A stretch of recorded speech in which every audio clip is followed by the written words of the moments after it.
Quando iniciar o treinamento com o meu cão?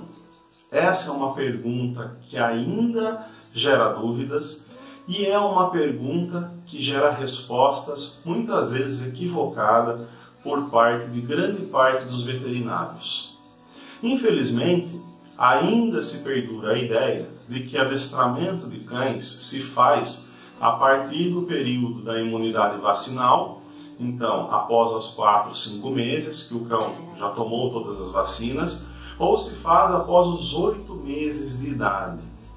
Pois bem, essa ideia tem sido rebatida não só em outros países, principalmente na Europa e nos Estados Unidos, por conta de uma série de contextos relacionados à dificuldade de socialização e ambientação dos cães, principalmente no período crítico, que varia de 2 meses a 5, 6 meses de idade. Mas principalmente nesse período de 2 a 4 meses é um período crítico de socialização e ambientação, que o filhote está mais apto a receber esses estímulos. Lógico que ele tem que ser feito de forma adequada. Então, partindo do princípio de que, independente do treinamento propriamente dito, só o fato dele estar em casa, interagindo com os seus tutores, interagindo com os seus donos, já vai gerar nele respostas comportamentais que podem ter consequências boas ou ruins, dependendo do manejo das pessoas que estão lá com ele. Isso vai fazer com que ele esteja recebendo algum tipo de treinamento. Então é inerente, querendo ou não, você vai estar treinando o seu cão? Sim, não tem como. Então por que não, já que você adquiriu um filhote ou adotou um cão, por que não receber treinamento desde o início? Então hoje as correntes mais modernas, as correntes mais atualizadas não defendem o treinamento após o período da imunidade vacinal. Também não defendem um treinamento após 7, 8 meses, como antigamente se falava. E eu vou explicar para vocês por quê. Lógico que o protocolo de imunidade vacinal deve ser seguido. Essa é uma determinação do veterinário. Jamais a gente pode expor o filhote numa situação de risco. Não é isso que eu estou dizendo e não é isso que essas correntes dizem. Porém, essas correntes dizem que é importante fazer uma socialização controlada.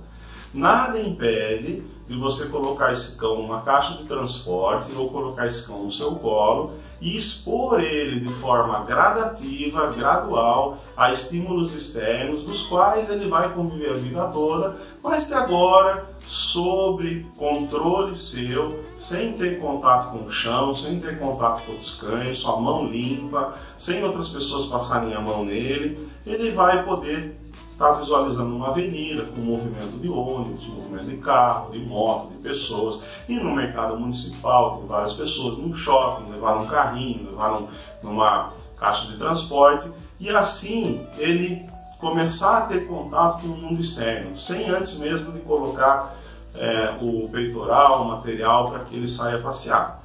Dessa forma, facilita o processo de socialização e de ambientação, muito antes dele poder sair na rua. E dentro desse período crítico importante dessa fase. Outra coisa importante é que antigamente se tinha o foco do treinamento na obediência, nos 5 comandos básicos, que seria o junto, o senta, o deita, o fica e o aqui.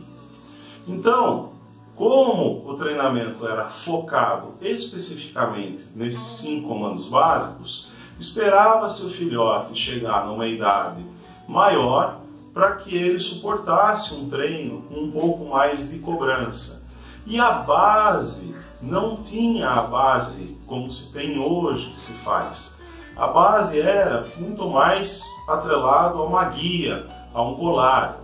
Hoje não. Hoje se tem trabalho de base feito sem guia, sem colar, induzindo o cão, reforçando ele positivamente e mostrando para ele que se ele sentar é agradável, se ele deitar é agradável e é legal o treino, a interação.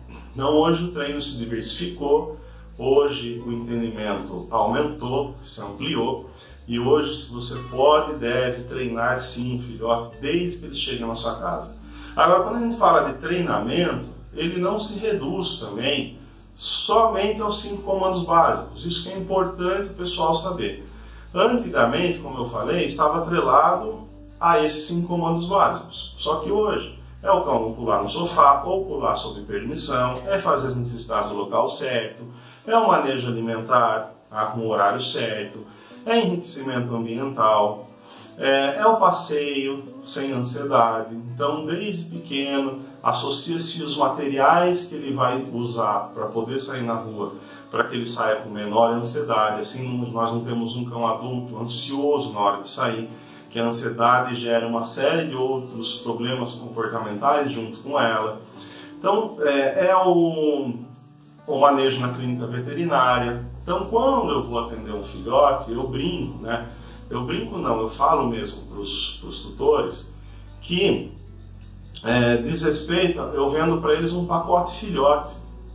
Esse pacote filhote inclui a educação sanitária, inclui o manejo adequado na clínica veterinária, inclui a adaptação do banho e tosa, inclui o treinamento propriamente dito, esses 5 comandos, porque os 5 comandos facilitam a comunicação, sim, eles são importantes, mas não daquela forma robotizada, mecanizada, como é pregado nos meios esportivos ou nos meios de cães de trabalho, que lá eles necessitam que sejam assim, mas não precisa ser uma regra para cães de companhia. Mas é importante que eles saibam. Alguns truques são legais, quanto mais o cão aprender, melhor mais fácil fica a comunicação, mais agradável fica a relação, não tem problema nenhum gerar graus de dificuldade, treinar ele, eu acho que isso é benéfico. A importância do enriquecimento ambiental, então elaborar estratégias que estimulem os comportamentos naturais da espécie, tanto a caça ao alimento, farejar o alimento, enfim, aí existem vários brinquedos funcionais para que a gente possa estimular isso. Existem várias ações que a gente pode fazer, então isso é importante. Prevenir a ansiedade por separação, aceitar ser tocado, ser manuseado. Então veja o quanto a gente tem numa relação de um filhote acontecendo e o quanto muitas vezes os veterinários falam para os donos, falam para os tutores: não, busque adestramento só quando ele fizer 5, 6 meses, ou só quando ele fizer 8 meses. Adestramento é mais para frente.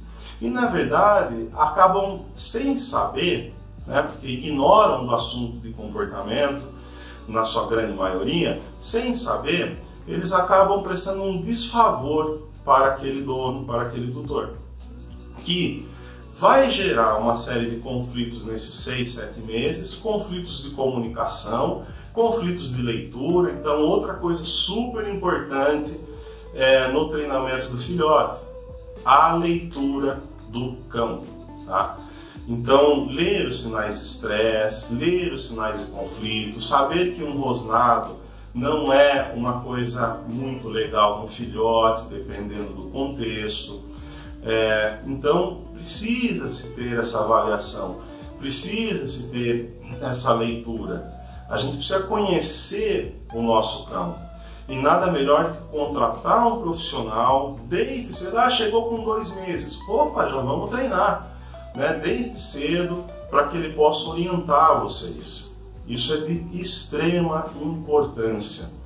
E nós estamos numa sociedade muito ligada, intermediada pelas máquinas, né? Pelo celular, pelo computador, sociopatizada nas suas relações. A gente acha que está falando com o mundo todo, mas nós não estamos falando com o mundo todo, estamos intermediados por uma máquina, onde não vemos as expressões e temos esse aspecto antissocial, né, que parece dar a noção de socialização refletida nos cães. E aí o cachorro vai começar a sair na rua com 8, 9 meses, 1 ano de idade, quer dizer, aquele período super importante da vida dele, ele ficou 1 ano dentro de um apartamento, num quintal. Aí ele vai sair com medo, vai associar o equipamento, seja o equipamento que for, dependendo do equipamento pode piorar, pode ficar reativo, pode ficar medroso, enfim, tem uma série de situações que ocorrem, porque nesse primeiro ano de vida ele não teve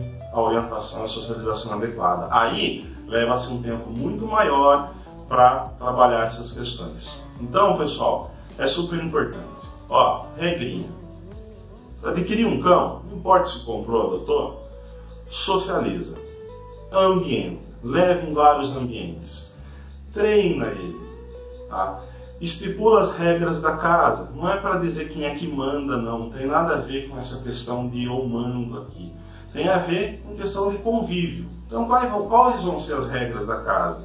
Senta com o marido, com a esposa, senta com os filhos, olha, as regras vão ser essas, então nós vamos contratar um profissional para nos ensinar a elaborar essas regras de uma forma menos conflituosa com um cão. E assim todo mundo vai falar a mesma língua. Então, essa comunicação é importante para a família. Sempre que eu vou atender as famílias, eu enfatizo isso. Precisa ter uma comunicação clara com o cão. Não adianta uma pessoa fazer e a outra não fazer. Ou não adianta também, como é comum, o marido falar assim, não, mas comigo não tem problema. Comigo eu tenho autoridade sobre ele. A questão não é ter autoridade sobre o cão. A questão é eu entender como você se comunica com ele, como ele entende a sua comunicação com ele. Porque não é sobre o seu ponto de vista, é sobre o ponto de vista de um profissional que está de fora e trabalha com isso e vai poder te ajudar nessa relação. Então, tá resolvido, então o problema é com a minha esposa. Então aí rola um pouco de competição entre o casal, isso precisa ser trabalhado. E com certeza o cão vai acabar pagando um pouco essa falha na comunicação, essa competição do casal. Então eu sempre trago essas questões nos meus atendimentos. E é importantíssimo, pessoal, é importantíssimo. Veja, a própria vacinação, você pode fazer um treinamento. Eu mesmo tenho um vídeo aí no YouTube, que vocês funcionam podem ver, de um cão que foi tomar sua primeira vacina. E eu fiz o quê? Eu treinei. Então esse cão vai aprender a levar a vacina, a esse momento, esse cenário da vacina, né, tomar a vacina, de uma forma boa, sem gerar traumas. Ele não vai associar o carro com o veterinário, não vai associar o veterinário de forma ruim, ele vai associar o que? Quando eu entro no carro, se eu for no veterinário vai ser bom, ganho o petisco do veterinário, na clínica todo mundo me agrada, eu vou lá, tomo uma picadinha, mas eu ganho coisas boas, então não é tão ruim no carro, não é tão traumatizante no veterinário, e você ensina isso que fase? Exatamente essa fase que muitos dos veterinários falam, não precisa adestrar o seu cão nesse momento. Fora os problemas de inibição de mordida, né, de roer demais, de cavar demais, de filhotes que latem demais, de filhotes que comem as próprias fezes, de filhotes que destroem plantas ou destroem objetos. Então veja a infinidade de coisas que tem que trabalhar num filhote e muitas vezes as pessoas não trabalham.